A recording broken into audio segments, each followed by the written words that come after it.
দফা এক, দাবি এক, মমতা ব্যানার্জির পদত্যাগ। মমতা ব্যানার্জি করেছে অতীন ঘোষকে দিয়ে, আর বিনীত গোয়েল সব জানতো, নিষ্ক্রিয় ছিল।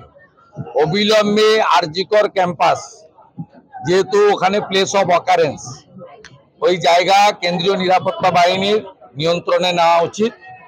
আর গতকালের পরিকল্পিত হামলাও তদন্তের দায়িত্ব সিবিআইকে দেওয়া উচিত। কারণ গতকাল প্রায় 1,500 থেকে 2,000 একটি বিশেষ সম্প্রদায়ের শান্তি বাহিনীকে হাওড়া থেকে, কামারহাটি থেকে এবং বেলগাছিয়া থেকে জড়ো করে এই হামলা করা হয়েছে। আরজিকরে চিকিৎসক তরুণীর হত্যাকাণ্ডের প্রতিবাদে ন্যায় বিচারের দাবিতে উত্তাল যখন কাকদ্বীপ থেকে কলকাতা, দীঘা থেকে দিনহাটা, ঠিক তখনই আন্দোলনের রেশ ধরে রাখতে কোমর বেঁধে আসরে নেমে পড়েছে বিজেপি।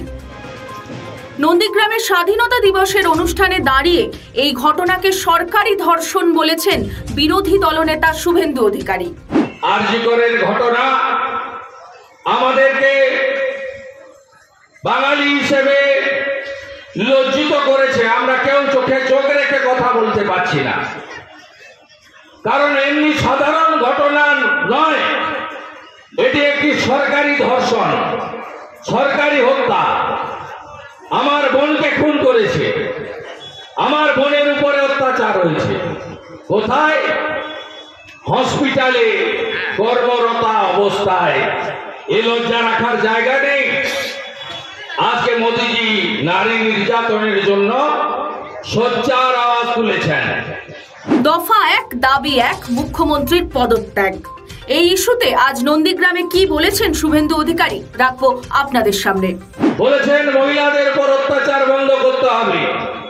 মহিলাদের উপর যখন অত্যাচার হয়, মিডিয়া, জনগণ সবাই প্রতিবাদে সামিল হন, কিন্তু যখন অভিযুক্তকে সাজা দেওয়া হয় তখন কেউ সেভাবে প্রচারে আসে না।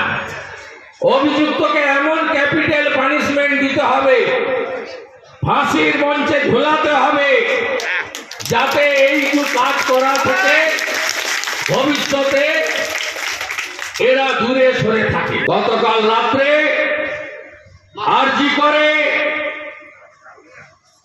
শান্তিপূর্ণ আন্দোলন যারা করছিল তাদের উপরে সংগঠিত হামলা হয়েছে। আমরা এর নিন্দা করি। ট্রাকে করে হাওড়া থেকে, কামারহাটি থেকে নির্দিষ্ট মানুষজনকে নিয়ে গিয়ে হামলা করেছে শাসকেরা। কলকাতার মানুষ দেখুন কোথায় বসবাস করছেন আপনারা। আমরা তো আগে থেকে প্রস্তুত। যেদিন টাউন ক্লাবের বজরংবলীর অনুষ্ঠানে আসার জন্য সোনাচূড়া থেকে বাসে করে আসছিল ভক্তমন্ডলী, ভূতামোড়ে যা করা হয়েছে আমরা কি ভুলেছি? ভুলিনি।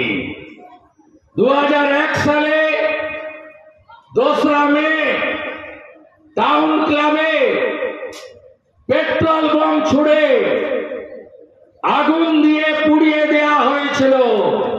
আমরা কি ভুলেছি? না, ভুলিনি। খাতায় লেখা আছে ডেট আর টাইম দিয়ে। সব হিসাব সময়ে হবে, সব হিসাব সময়ে হবে। চিরদিন কাহারও সমান নাহি যায়। অন্যদিকে পিছিয়ে নেই বিজেপির রাজ্য সভাপতি ও কেন্দ্রীয় শিক্ষা প্রতিমন্ত্রী সুকান্ত মজুমদার। কাল রাজ্যে বিজেপির জন্য ঘোষণা করেছেন একগুচ্ছ কর্মসূচি। আমাদের নির্যাতিতা অভয়ার ন্যায়ের দাবিতে এবং এই মাননীয় মুখ্যমন্ত্রী, আমি মাননীয় বলছি এখনো, মাননীয় মুখ্যমন্ত্রীর পদত্যাগের দাবিতে ভারতীয় জনতা পার্টি আগামীকাল থেকে বেশ কয়েকটি আন্দোলন শুরু করছে।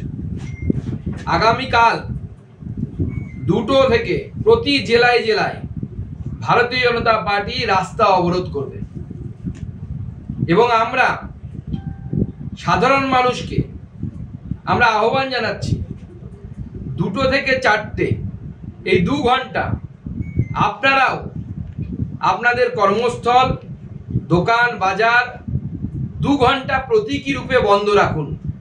আমরা কাউকে জোর করব না, আমরা কোনো বন্ধ করতে যাব না, কিন্তু আমরা মানুষকে আহ্বান জানাচ্ছি আপনারা সামাজিকভাবে এর প্রতিবাদ করুন, ঝান্ডা ছাড়া করুন, নিজের মতো করে করুন। 2টো থেকে 4টে এই 2 ঘন্টা আপনাদের ব্যবসা দোকান যেখানে যারা চাকরি করেন তারা পেন ডাউন করুন, সামাজিক কর্মবিরতি পালন করুন, সেই মেয়ের, আমাদের ঘরের মেয়ের ন্যায় তথা জাস্টিসের দাবিতে। এদিকে আগামীকাল রাজ্যে 12 ঘন্টা বন্ধের ডাক দিয়েছে এসইউসিআই। সব মিলিয়ে চিকিৎসকের মর্মান্তিক হত্যায় ন্যায় বিচারের দাবিতে যেভাবে রাজ্যে চড়ছে আন্দোলনের পারদ, সেই পারদের তাপমাত্রা কোথায় গিয়ে কত ডিগ্রিতে দাঁড়ায় সেটাই এখন দেখার। ব্যুরো রিপোর্ট, খাস খবর।